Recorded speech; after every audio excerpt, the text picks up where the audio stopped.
Yo, what up, everybody? It's your boy Robacus, and welcome back to Coffee Talk, Episode 7. Monday, September 28th, 2020. Alright, let's start this day off right. Daily Whispers. Werewolf representative push the ministry for more accessible sedative.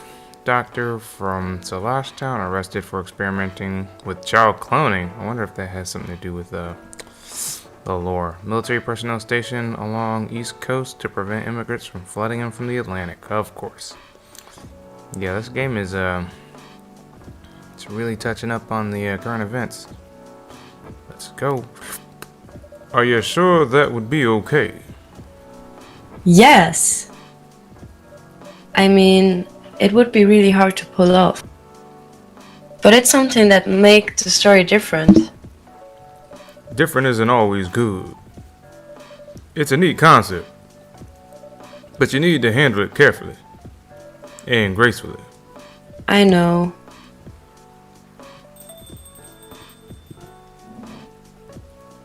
Hey, Gala. Good evening, everyone. Welcome, Mr. Gala.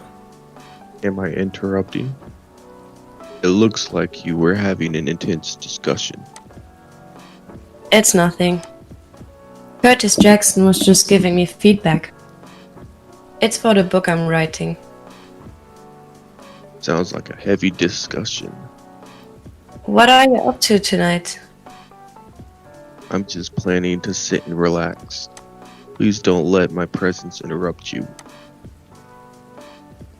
Oh, don't worry about it. Although I need to interrupt Curtis Jackson for a moment. Sure, how can I help you? Can I have a cup of... You remember my remedy?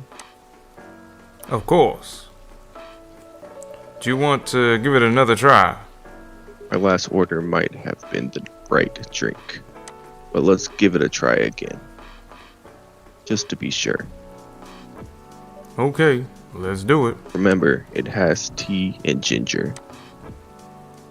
Alright, we know how to make this. That's the Galahad. So, first we had the tea, then we had some milk, then we had some ginger, then we hit that brew. Brew it, brew it, brew it. Brew it, brew it, brew it. Brew it, brew it, brew it. I say brew it, brew it, brew it. Hey! Serve it. Judging from the smell, this looks like it. Indeed. I have the same feeling. I've made a note of that mixture. Perfect. Anyway, please don't mind me and continue with your discussion. Don't worry, Mr. Gala. We're done for now. You're done. I have a lot of new homework thanks to you. You're welcome. Is Hi coming? No, I'm by myself tonight. It's gonna be a peaceful night then. That's mean, Freya. Oh, come on, I was just joking. He needs to learn how to communicate his thoughts nicely, though. He might not look like it, but he's a very kind person, you know. He doesn't show it, that's for sure. That applies to you as well. Ah, come on. I mean, telling the truth. Good evening, everyone. Welcome, Mr. Bayless. Hey, How are you doing, Freya?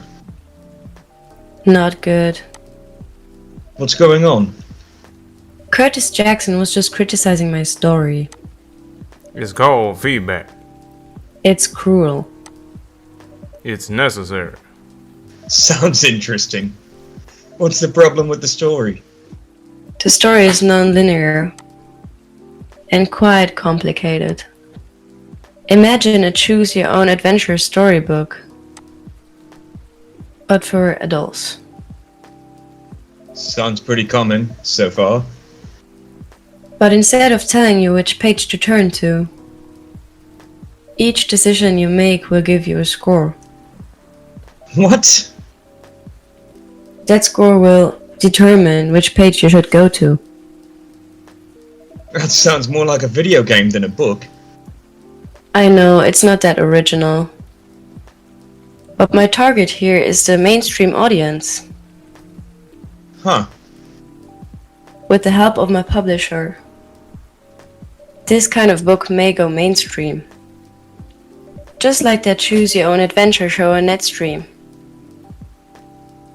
It was nothing new, but because of the marketing and the names involved, it reached the mainstream market. That sounds interesting. And highly ambitious, Freya. At least it's simpler than my other idea. Which is? Making the novel not in the form of book, but in the form of story cards. What? I know, right? As if she has all the time in the world. And that's before even considering the sensitive issue of setting the story in a world where only humans exist. What did you say? No, there's a reason why it has to be that way. Just wait until I've finished it, okay? Alright. As Curtis Jackson said though, I won't have the time. Getting a normal pitch approved is already a steep climb. Let's not make the mountain even higher. Fair enough. What's the story all about, by the way? You'll have to wait for it. Don't want to spoil the fun. If you say so. Anyway, I haven't ordered anything. What do you want to drink tonight? Ginger latte, if you know how to make it. Alright, that's easy. Ginger latte. Just coffee, ginger, milk. Brew it. No song this time. This is the most basic thing you can get here. Alright, one ginger latte coming up. Here you go. Thanks. Damn, this is good. With this kind of drink making skill, I wonder why your place isn't any bigger. What we have here now is more than enough for me. Heh. Whatever floats your boat, I guess. By the way, how are you doing, Baileys? Still busy with your last client? Oh, I'm done with her. Done?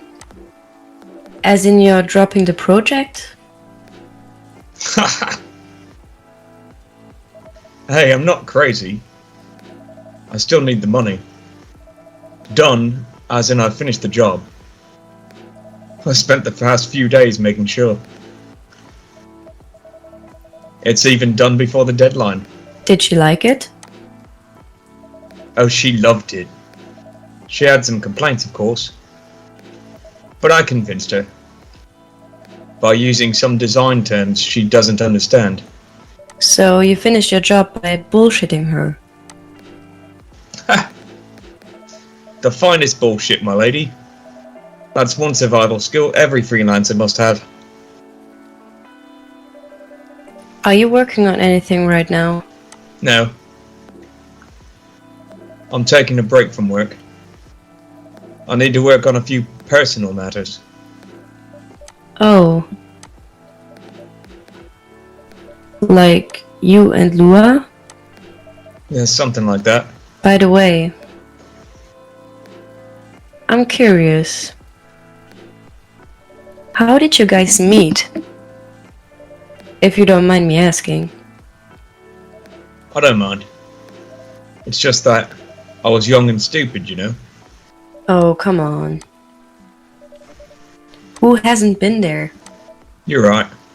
So, I was a bit of a player back in college. Ooh, spicy. When I was going after my then best friend's girlfriend's friend. Wait, what? Okay, I'll say it slowly. I used to have a best friend. He was an incubus. Okay. Let's call him Cognac. Cognac has a girlfriend. Still following? And that girl has a friend.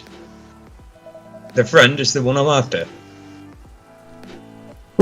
Oh, okay. Got it. She was one of the hottest girls there, but everyone knew she wasn't the type of girl you'd want to date. Why? I don't want to get into details, but this succubus was super hot, and all the guys wanted to sleep with her. She was a player too. Huh? That doesn't sound like Lua at all. Because it wasn't Lua, genius. Huh? Lua was my friend's girl. Holy moly. This is getting spicier. The other girl's name was... Let's just call her Rose. Continue. I knew Lua thanks to her relationship with Cognac. That's a fake name you made up, right? Yes. Now will you let me continue without interruptions? Okay. So I asked Lua a lot of things about Rose. She knew what I was after. It annoyed her so much, but I kept on bothering her. I mean, I was a pretty active guy back then. So Lua came over to visit us at one point. And I lived with Cognac back in college. I'd been out, and I got back just as Lua arrived. A total coincidence. We went into our place together and witnessed something surprising. What? Cognac was sleeping with Rose. Holy mother of moly. I saw the look on Lua's face. The disbelief, anger, sadness. And without even thinking about it, I punched Cognac in the face. You what? I got into a fight with him. Oh, I haven't told you. Cognac was a Brazilian jiu-jitsu tutor for kids. He's pretty good. Oh my. Yeah, I landed that one punch, and he beat me to a pulp. Easily. Lua begged me to stop fighting on her behalf. Huh. More like she backed Cognac. Hey, I wasn't kidding. I lost, but I don't give up so easily. I was beaten pretty bad. So Lua took care of my injuries. We grew closer after that. And I don't even remember the exact date. But suddenly, that friendship turned into a relationship. That was one hell of a story. I know. Have you seen it by any chance? Yeah. Lua came by a few days ago. How is she doing? She hasn't returned any of my calls or texts. Well, she's healthy, that's for sure. She got into an argument though. With whom? There was this male model. A model? I didn't think she was that type of girl. To go out with a model. Oh, they weren't together. What were they arguing about? Well, we were talking about your relationship. Lua told us about the reason behind the fight. About your family stuff. And then this guy, Hyde, joined the discussion. What did he say? He didn't understand why Lua would insist on getting family approval. Considering, you know, What? you're willing to leave your own family. You would do that for her. Yes, I would. I'm sick and tired of my family. Why would you say that? Let me tell you about my family. Or, I should say, most elven families. They all think they're so high and mighty. If you're born an elf, there are certain unwritten rules you must follow. Reputation and appearance are everything. We must never, ever make our family look bad. You can only befriend certain people. You must dress a certain way. You can only have certain jobs. Jobs that are deemed worthy and successful. Like being a doctor, a lawyer, a CEO. You know, ever since I was a kid, I've always wanted to be an artist. I'd love drawing and creating art. However, becoming an artist is not something elves would deem suitable. Unless you become the next Da Vinci. So, when I switched from a business major to an art major, my parents went crazy, screaming like they were on fire. They tell me that I'd never be rich or successful. All that because you choose an art degree? You want to know the worst part? They blamed Lua. What do you mean? They blamed her for my decision to pursue my passion for art. Yelled about how her kind is ruining the country. Accusing their religion of worshipping the Dark Lord. Accusing her of putting a spell on me and cursing the family. Whoa. I mean, come on. This is the 21st century. That's so not cool. I don't want to sound judgmental, but your family is racist. Tell me about it. Lou is the only person that can make me feel alive. She showed me how I can be free and pursue my dreams.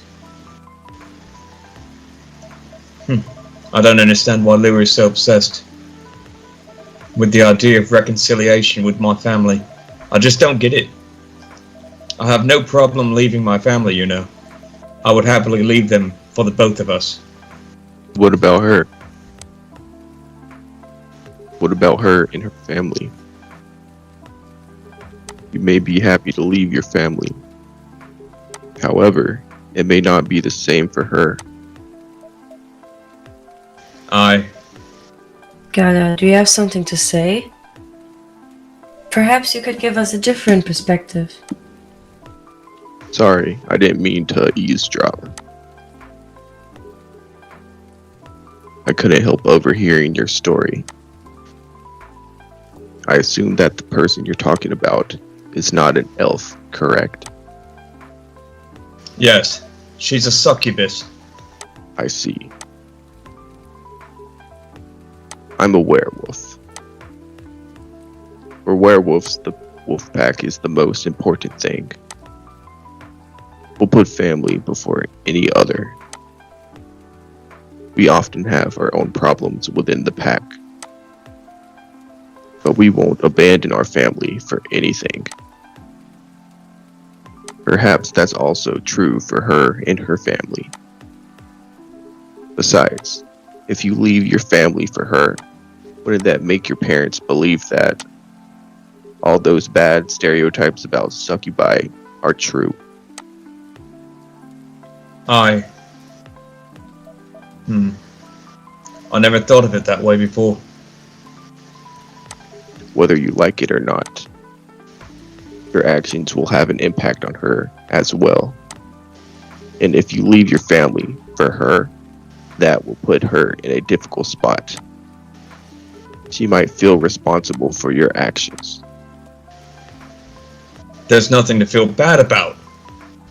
I'm leaving my messy family to create a better one with her. It's easy for you to say that now, but you don't know what the future holds. One day, circumstances might change. One day, one of you might regret your decisions. One day, you might use the "I left my family for you" card. We love each other. I'll be with her whatever the circumstances may be. You know, love is like a flame. It might burn fiercely at first, but over time it will die down if you don't maintain it. Maintaining it won't be easy. It will be hard work. Because life is full of storms.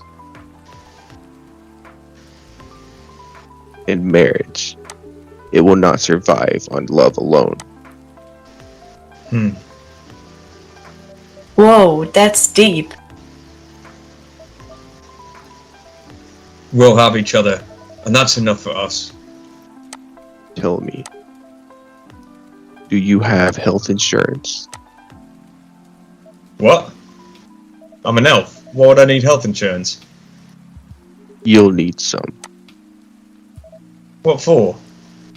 Immortality is an elven privilege, but you'll lose it if your family disowns you.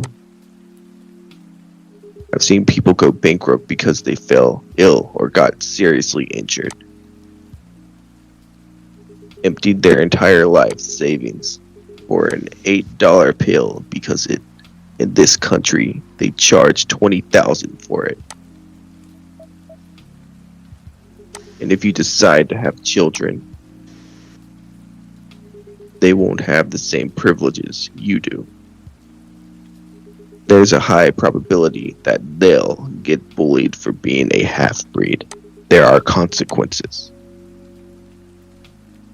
It shouldn't be taken lightly. Think about it. Anyway, I've got to go. I apologize for my intrusion. No. Thank you for your insight. I've got to go too. Want to head out together? Sure. Thank you for the drink, Curtis Jackson and Freya. Bye.